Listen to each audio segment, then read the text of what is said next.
யாவருக்கும் வணக்கம். ஒரு பிழைக்க தெரியாத அரசியல்வாதி இறந்து விட்டார் என்று உலகம் சொல்லாது. ஒரு சில்லறை சேர்க்க தெரியாத செங்கொடி வேந்தன் மறைந்து விட்டார் என்றும் உலகம் சொல்லாது. இப்படி ஒரு எளிய வாழ்க்கைக்கு உதாரண புருஷராக, ஒரு மாத்தமிழனாக, இந்த நூற்றாண்டின் கம்யூனிசம் இந்தியாவில் தோன்றுகையில் நம்மிடையே உதித்த ஐயா நல்லக்கண்ணு, தோழர் நல்லக்கண்ணு அவர்கள் விதைத்த விதை, ஆற்றிய தொண்டு, கண்ணு கட்டிய தூரம் வரை இவரை போன்ற ஒரு எளிய தலைவரை இப்போது நம்மால் பார்க்க முடியவில்லை. ஆனால் நல்லக்கண்ணு புதைக்கப்பட போவதில்லை, எரிக்கப்பட போவதில்லை. அவர் தனது உடல் பொருள் ஆகிய அனைத்தையுமே இந்த மக்களுக்காகவே அளித்து விட்டார்.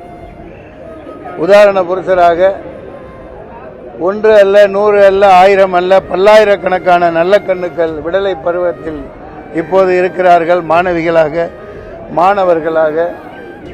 நாளைய இந்த தமிழகத்தில் இதுவும் கடந்து போகும் என்று இப்படியே இருந்து விடாது. இந்த நாட்டை ஒரு ட்விட்டரிலே அமெரிக்காக்காரன் அடகு வைத்து விட்டதை அவன் சொல்லித்தான் நமக்கு தெரிய வேண்டியிருக்கிறது.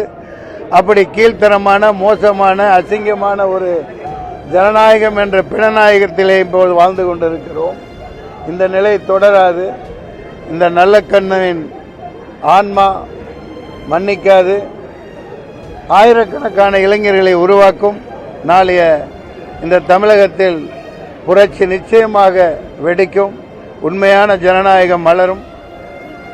அந்த நம்பிக்கையோடு இந்த மாத்தமிழனை வணங்கி வானுரையும் ஐயா அவர்களின் புகழ் தெய்வத்துள் வைக்கப்படும்.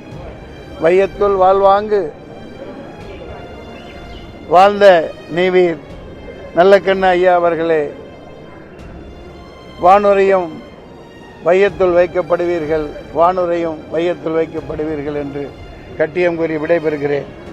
நாளைய தமிழகம் இந்த செம்மாந்த இளைஞர்களின் உண்மையான ஜனநாயகத்தை படைப்பதற்காக இவர் மறைந்திருக்கிறார். நன்றி, வணக்கம்.